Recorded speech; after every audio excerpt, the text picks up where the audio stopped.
Anasema Allah tabaraka wa taala katika sura kwamba ni Ali Imran sura ya 3 katika aya 96, walillahi ala nnasi hijjul baiti man istata'a ilayhi sabila. Allah tabaraka wa taala mwenyewe ndiye ambaye kwamba amewanadia watu na akawalazimishia watu na akawafarajishia katika nguzo ambayo kwamba ni ya haji kwa yule ambaye kwamba atakuwa anaweza njia kama ile.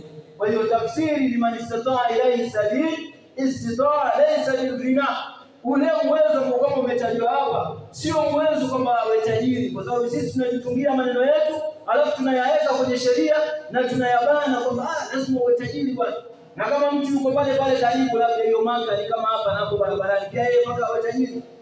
Kwa hiyo ni uwezo ambao kwamba ni nafasi ya mtu kuiweza nafasi kama ile, na akiweza nafasi kama ile inaweza ikatoka kwake direct kutoka kwenye akaunti yake, kutoka kwenye vipando vyake, ama kutoka kwa mtu ambaye kwamba atampatia kama hadiya na fursa, amwambie bwana, kuna nafasi wewe nenda haji. Atakuwa nafasi kama ile alipata. Nafasi ya pili tena uwezo mwingine ni kisiha, katika hali ya kwamba ni afya ya kimwili, kwamba anaweza ile mizunguko ya kuzunguka tawafu na kufanya sa'i baina Safa wal Marwa na kusimama katika misimamo katika maeneo kama yale, au yuko na uwezo wa kiafya.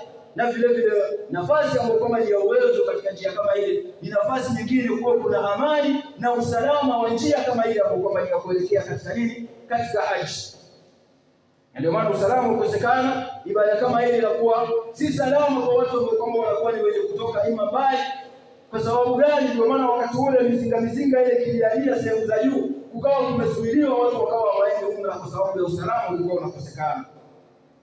Ndugu zangu Waislamu, miongoni mwa mambo ambayo kwamba yanafungamana na haji ni fadhila na mazuri ambayo kwamba yanapatikana katika ibada hii ambayo kwamba ni haji, na vile vile ibada ambayo kwamba ni umra ambayo kwamba ni haji ambayo kwamba ni ndogo. Ana Abi Hurairah radhiyallahu anhu anna Rasulullah sallallahu alayhi wasallam qala, kutoka kwa Abi Hurairah sahaba wa Mtume radhi za Allah ziwe juu yake, amesema Mtume sallallahu alayhi wasallam, al-umratu ila al-umrah, umra mpaka umra nyingine, anasema kafaratu lima bainahuma, ni kifutio cha kufutia madhambi ambayo kwamba yako baina ya umra mbili kama zile ambazo zitakuwa zikafuatana. Maana mtu akienda umra kisha akaenda na umra nyingine, yale madhambi ambayo kwamba yako baina yake inakuwa ni yenye kufutwa. Wal hajjul mabrur, na haji ambayo kwamba ni mabrur, yenye sifa zile ambazo tumezitaja kule juu, fala rafata wala fusuka wala jidala fil hajj, ambayo imesalimika na madhambi na makosa.